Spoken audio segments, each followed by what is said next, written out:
Alright, ladies and gents, what do we got here today? We got the Cold Steel AD15 Andrew Demko designed with the Scorpion lock, which is way cool, by the way. So this is one that a lot of Demko fans, Cold Steel fans, have wanted for a long time. And finally, Cold Steel decided to make it as a production model. And guys, it's very cool. It's a big, beefy knife, don't get me wrong. We'll do some size comparisons here in a sec. So let's look at what we've got for stats on this guy, because it's a big, beefy folder, but it's not too big, and a lot of that is because of the Scorpion lock makes it a little smaller, slimmer in the hand than, like, let's say a tri-lock. That's the other one we use. Alright, so let's talk about this guy. 3.5-inch blade of S35 VN steel. Your overall length is 8.5 inches. Like I said, pretty big knife. Blade is 3.625. Your cutting edge is 3.5 because you've got a fingered choil here, which is, I mean, it's a fingered choil, sharpening choil, but you can get your thumb up there. You can. I mean, it's not impossible. Blade thickness of 0.15 inches. You have, like I said, S35, a drop point blade with a saber grind, flat grind, saber grind. I would call it a saber grind. You've got a handle length of 5.25, a width of 1.125 in the pocket. Your thickness here is 0.59, and you have the G10 scales, and it weighs 6.57 ounces, so it's a heavy, beefy knife. So it's not trying to be something it's not, right? It's not trying to be a small EDC folder. It's trying to be a big bad mother effer. Just kidding. So let's compare it. I've actually got some big knives. I never have big knives to compare it to, just because these were up for sale for a friend. So I thought, hey, you know what? They're here on the table. Let's compare them. You've got the Benchmade Adamas, a big, giant, beefy knife. Look at the thickness. It's quite a bit thicker than the Cold Steel, which is, with the axis lock, isn't necessarily necessary. It's just I never realized how freaking big of a tank the Adamas is.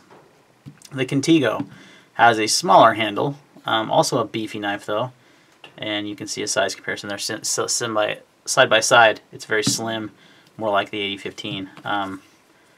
Don't love the handle on the Contigo though, but it's a big knife. And then my biggest knife that I own is the Rick Hinder XM18 3.5 inch, and it's pretty similar in size on the handle to the AD15, and the blade length is about the same, but other than that, that's about where the similarities stop. So there's some size comparisons of some big folders. I'll tell you what though, I don't love big knives, but I like this knife a lot. I really do. This is on loan from my buddy Curtis. So thanks, Curtis, for picking this one up. When it came in stock, I texted him, and he's a big Cold Steel fan. He usually buys most of their stuff. And we were both excited about this model because of the Scorpion lock. And basically how it works is there's just this piece right here they call the yoke. And you can see this big indentation in the blade there. And you can see the big old pin here. So when this locks up, it just snaps into place, and it is freaking strong. I mean, I don't know strength wise how it compares to the Triad lock, but I would bet it's up there, if not as strong as the Triad lock. So you've got a super strong locking mechanism, but the nice thing about this is it's one-handed operation. A lot of the Triad locks are not one-handed operations. This one is, and that's one thing I never liked about Cold Steels is I don't love lockbacks in general, but it was kind of hard to open and shut them one-handed on a lot of models. This one is not the case. This is actually super easy. You can just use the thumb stud and flick it open. You can actually open it with the lock by just kind of flicking, and this is going to be hard to do on camera. There we go. By just kind of flicking it and releasing the lock, and the more you play with it, the better you get at that motion. But I would say the thumb stud is the best way to go. And the lock is smoothed out quite a bit. When he got it, it was a little stiff. Now you can see, and I've actually applied a little bit of knife KPL, my lubricant of choice, and to that, and I've loosened the pivot a little bit. There's no blade play, and now it's dropping in the blade free, as you can see there. So really nicely. I love the action on this guy. The handle is super comfortable too. Like, wow, good ergonomics. Like, pretty much as good as the XM18 in ergonomics, which is hard to beat. It's really good. It just feels super comfy in your hand. I did a cardboard cut test with this guy and a couple other knives, and this is where it really surprised me how well it just absolutely sliced through that cardboard, like no big deal. And it's a pretty thick blade. I mean, what did I measure the blade stock as? 0.15. Yeah, 0.15 in the blade stock, so not way thick, but thick. And then behind the edge, it actually came down to about 0.03 behind the edge. So it's not the thinnest knife behind the edge, but it's, you know, really not designed to be a thick, thin slicer. But man, they got the edge geometry and just the sharpness and everything. It was just going right through that cardboard. So it would make a really good working knife. If you do a lot of cardboard breakdown, if you do... I mean, that's the thing about this knife, is that it could be used in so many ways. Pretty versatile. Would I EDC it? No. It's huge. It's way too big for me to EDC. But for others, it might be just fine. But if you're... like, I tell you, one thing that came to mind, if I was going to war, or if I was in the military and I was getting deployed, this is the folding knife I'd want on me, right here. This one right here. Without a doubt. Because it would give you that... I'm going to just show you how it carries in the pocket with that pocket clip. And surprisingly, for a cold steel that tend to have just absolutely awful G10 that will just destroy your pockets, this isn't as bad, and it goes in the pocket pretty easily. So it's not bad to carry. I've carried it a few times. But like I said, if I was going to you know, if I was being deployed, this is the knife I'd want. I think it'd just do anything you could throw at it. It's beefy. It's just super strong locking mechanism. The blade is very stout, but it's super sharp, and it just do a good job. And it's got one-handed opening, in which, you know, you might need your other hand for other things, or maybe it's you don't have use of your other hand.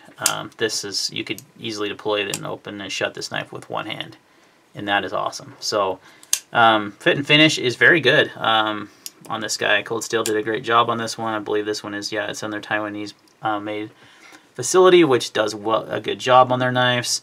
The action is really good because of the scorpion lock. Once you get it kind of dialed in, broken in, you might just need to break it in, or just apply a little lube on it and maybe loosen the pivot a bit. Like I said, there's no play or anything on it.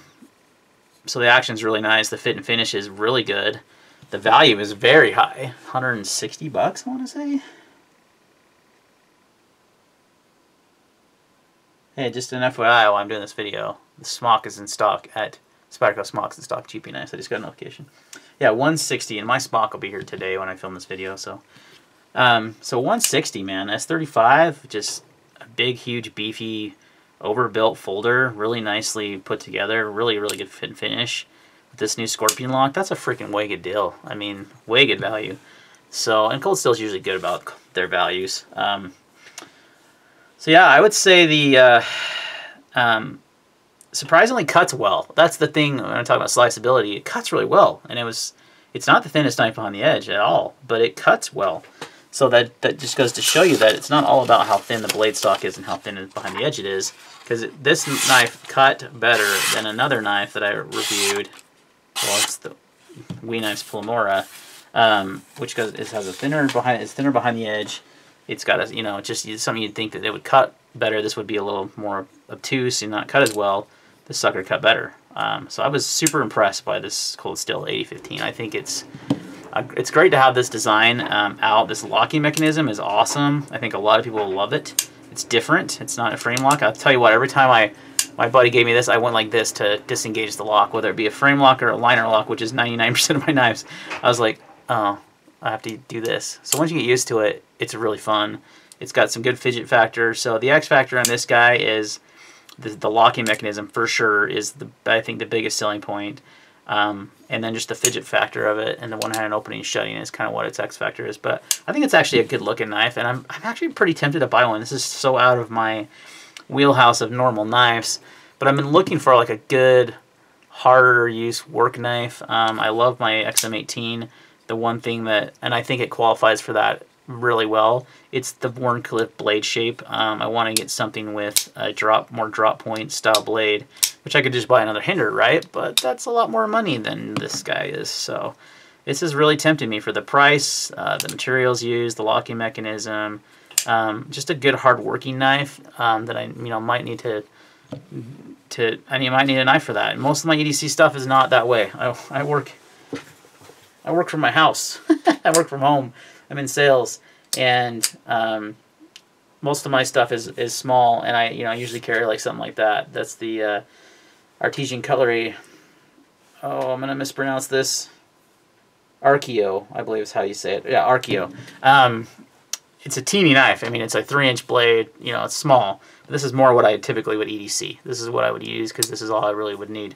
But sometimes you do. You need a big working knife, and I realized I really don't have one besides the XM18, and like I said, the Wharncliffe blade shape is not always the best for a lot of tasks. So I want some with a drop point or a clip point, and I'm thinking that this one might fit the bill.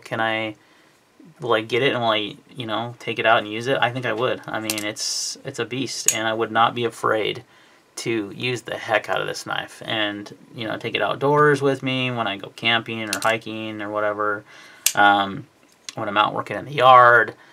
Now I'm not doing any of that because it's freezing cold, but I think this could be a contender, and the more I have it in hand and how comfortable it is, and yeah, it's a big freaking honker knife, but I dig it, and for the money it's a really good deal. So I don't know, guys, I might be picking up myself an AD15 after doing this video and after having it a few days. I think it's pretty sweet, and it's definitely a versatile knife and something that I can see myself adding to my collection, and that's totally outside of my norm because it's such a bigger, beefier knife, but sometimes that's what you need. Alright, guys, thanks for watching the video on the Cold Steel AD15. Any questions or comments, leave them down below. See you next time.